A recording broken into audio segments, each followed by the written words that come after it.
Monthly guidance for the month of August para sa mga Scorpio. Scorpio, the card said here, new beginning. Sabi dito sa cards, may mga bagong pag-asa daw, no?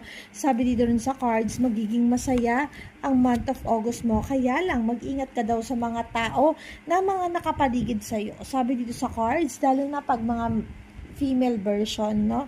Nakikita ko dito kasi may mga taong susukuan ka o may mga taong nagde-negative. May mga taong may masasabi behind your back.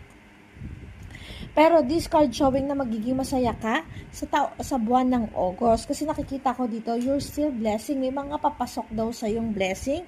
Nakikita ko rin dito sa cards na kahit hindi ka masyadong kumilos o gumawa, may mga darating na mga opportunity sa'yo. Expect mo yung mga bagay na gusto mong ma-achieve or unexpected na mga darating about career, no?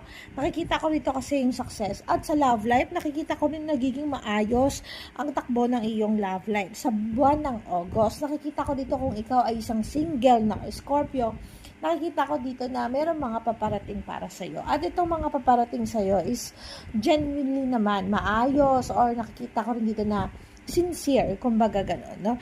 This card showing kasi na magiging maayos yung takbo ng iyong August. Ayun lang, huwag ka masyadong magtitiwala, huwag ka masyadong pakampante, lalo na sa mga taong kasama mo sa work. Baka may mga taong naiinggit sa'yo or something like betrayal, kasi may mga paparating na betrayal, may mga taong gusto kang sukuan o may mga maling gawa sa'yo, no? In the month of August. So, magkaroon ka ng boundaries dun sa mga taong pagkakatiwalaan mo, lalo na pagdating sa work, sa trabaho.